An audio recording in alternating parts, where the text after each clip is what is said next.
안녕하십니까 시청자 여러분. 본격 프리미엄 애견 유튜브 채널 사몽TV의 개PD 박성강입니다. 반갑습니다. 오늘도 여전히 두 분을 만날 시간이 다가왔습니다. 개널리스트 경인여자대학교 페토탈케어과 허재강 교수입니다. 안녕하세요. 안녕하세요. 개기자 애견신문사의 박태원 대표입니다. 아 개기자야.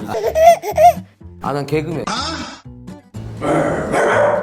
2021년 포스트 코로나 시대 유기동물 입양의 급격한 감소와 우리들의 자화상에 대해서 얘기할 시간입니다. 네. 자, 이 코로나19 장기화로 인해서 많은 산업 분야들이 이제 타격을 많이 입었는데 반려동물 산업 쪽에도 이제 타격을 입혔어요. 그래서 유기한 동물들이 급격하게 늘어나고 유기견을 입양하는 숫자가 확 줄어들었죠.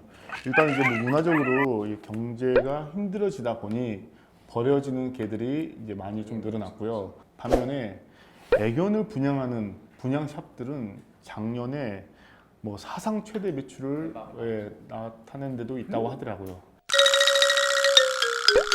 외로운 집에만 있으니까 시간이 남으니까. 사실 이런 코로나 때 예상만큼 많은 개들이 버려지지는 않았어요. 이제 동물보호법 어떤 그런 유효성에 대해서 한번 더 이야기를 했을 수 있고요. 이게 TV에서도 많이 다뤄지고 있잖아요. 강아지에 대해서 버려지면 안 되고 교육하는 법도 알려주고 하다 보니까 그게 좀 큰 효과를 보지 않았나 싶어요. 네, 예. 맞습니다.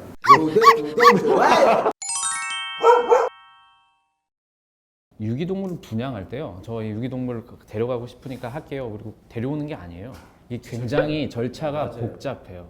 크게 두 부류로 나누거든요. 이 유기동물 보호소가. 그러니까 정부 지자체에서 운영하는 거랑 그다음에 민간 단체에서 운영하는 거 이렇게 크게 두 부류로 이제 구분이 되는데 정부 지자체는 그래도 좀 나은데 이 민간 쪽은 서류가 장난이 아니에요. 일단은 그 체크리스트 신청서에 그 질문 항목이 많으면 한 50개 정도 돼요. 질문으로는 또 거짓말할 것 같으니까 서류도 띄워오라 그래. 근데 이제 그렇게 했음에도 불구하고 또 버리는 사람이 있기 때문에 동물보호단체 관점에서는 불가피하게 정부 기관이나 지자체에서 하는 방식이 아니라 정말 타이트하게 이런 서류를 받고요. 심지어는 입양을 하고 끝나는 게 아니라 뭐 보름마다 한 번씩 사진 찍어서 보내라. 예, 그런 이제 일종의 감시하다 보니까 오히려 단체 통해서 입양을 받으신 분들이 이게 지금 내 개인데 계속 감시받는 느낌이 있다. 심지어는 이런 사람이 있다. 혹시 묶어서 키우지 않나 담에서 이렇게 지켜보고 있다고 하더라고요. 예. 통계는 지금 유기동물 입양이 줄어든다라고 지금 다 얘기하고 있고요. 이게 입양이 잘 안 되니까 가장 큰 문제점이 뭐냐면 유기동물 보호소에서 보호해야 되는 동물 숫자가 늘어나는 게 지금 사실 제일 문제거든요. 관리가 네, 점점 어려워지겠구나. 이게 예산이랑 인력은 한계가 있고 그다음에 지금 또 경기도 안 좋으니까 그걸 더 늘릴 수도 없단 말이에요. 근데 지금 유기동물이 지금 계속 증가를 한단 말이에요. 데려가는 애들이 없으니까. 그러면서 이제 여러 가지 문제들이 계속 이제 생기는 거죠. 일단 첫 번째로 뭐 이제 전염병 같은 거 이런 것들 이제 한번 돌기 시작하면 난리 나는 거죠. 그다음에 또 하나 문제가 뭐냐면 옛날에는 이렇게 분리를 좀 시켰단 말이야. 이제는 그럴 여유가 없는 거야. 그러면서 이게 막 뒤섞이기 시작하면서 자기네들끼리 물림 사고가 이제 막 발생을 해가지고 내부에서도 이제 막 그 죽어 나가는 이런 상황들이 이제 나오기 시작하는 거죠. 그 민간 그 저기 반려동물 단체, 보호 단체 절대 그 철학에 뭐 제가 그 이의를 제기하거나 그런 게 아니라는 걸 다시 한번 말씀을 드립니다. 살짝 쫄았는데. 무서워. 나 좀 사실은 그렇게 간이 크지 않아. 이러한 상황의 근본적인 해결책은 동물 등록제 처벌 강화와 의무화가 아닐까 싶습니다. 그죠? 예, 맞습니다. 네네. 그리고 이제 정부나 뭐 이런 지자체에서 좋은 정책들을 사실 많이 만들어 주셨지만 현실적으로 지금 보호소에 있는 유기견들의 복지에 대한 이야기를 안 할 수는 없거든요.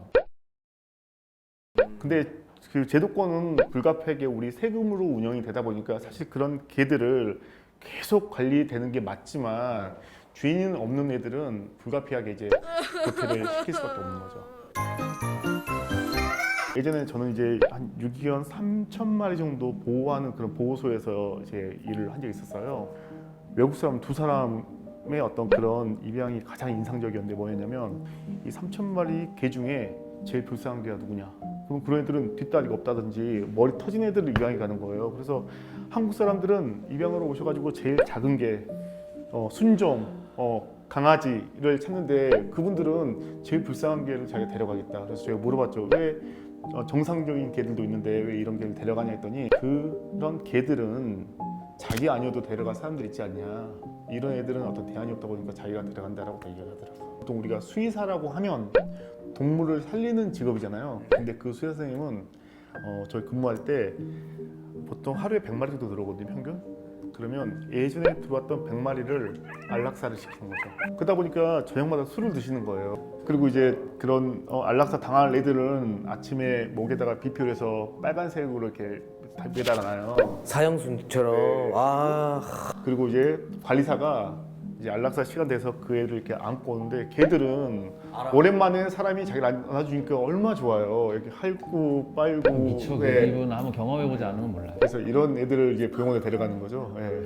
외국에서는 수의사의 자살률이 일반인의 몇 배입니다, 몇 배.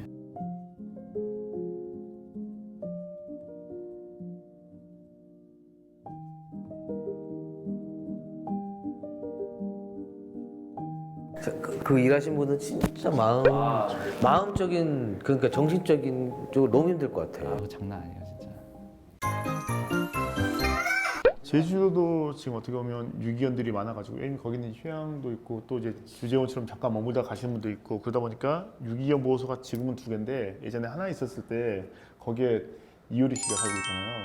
이효리 씨가 이제 사슬보호소를 도와주고 싶은데 혼자로는 조금 버거우니까 이효리 씨한테 매달 사료를 후원해주는 업체한테 연락을 해가지고 이런 애들 도와주고 싶다 해서 30명도 자원봉사단을 뿌리고 이효리 씨도 자기 남편이랑 또 연예인들 같이 해가지고 한 40명 정도가 거기서 자원봉사를 하고 계속 지금도 도움을 주고 있다고 하더라고요. 우리도 제주도 봉사활동하러 가요. 제주도 이렇게 아, 제주 이렇게 한번 하면 안 돼요? PD님. 이효리 와요? 그거는 PD가 섭외해야지. 아, 나보다 제 와이프가 이소리거든요. 이효리 대체 안 돼요. 이소리 안 돼. 그러면 이소리 가능합니다. 자, 그럼 마지막 한 말씀씩 부탁드리겠습니다. 오늘 주제 유기 동물에 대한 주제에서 사실 이제 그런 동물의 보호보다는 이제 복지가 더 중요한 시대가 왔어요. 그래서 사실 우리가 사육이냐 보호냐 복지냐에 대한 부분에서 유기동물도 복지에 대한 관점으로 많이 좀 생각을 해주셨으면 하는 그런 바람입니다. 궁극적인 어떤 목표를 좀 기억을 해주셨으면 좋겠어요. 결국에는 유기동물을 줄이자라는 게 우리의 이제 궁극적인 목표, 이제 최대한으로 없애자라는 게 이제 제 목표 아닙니까? 근데 그것에 대한 이제 방법과 수단적인 부분들은 지금 약간씩 다 의견이 있는 거죠. 다른 생각들을 가지고 있지만 각자의 의견들을 무조건 배척하지 말고 지금 어떤 이런 상황이라던가 이런 것들을 다 고려를 해서 궁극적으로 우리가 유기동물을 줄이려고 하고 유기동물을 없애려고 하는 이 취지가 우리 모두가 같은 생각이라는 것들을 다 같이 좀 인식하고 좀 공유를 했으면 하는 바람입니다. 저는 5년 전에도 방송 나갔었어요. 근데 5년이 지났는데도 변한 게 없다는 게 좀 속상해요. 더 안 좋아졌다는 얘기를 막 나오잖아요. 그러니까 다음에 5년 후에는 으스타몽 TV, 으스타몽에서 할 때는 유기견이 없다. 유기견 단어가 없어졌으면 좋겠습니다. 더 이상 이런 이야기 안 나왔으면 좋겠어요. 주제가 없었으면 좋겠습니다. 그런 날 올 때까지 우리 스타몽은 함께 하겠습니다. 자, 오늘 이야기 여기까지 하겠습니다. 네, 고맙습니다. 감사합니다. 바로 여기 모여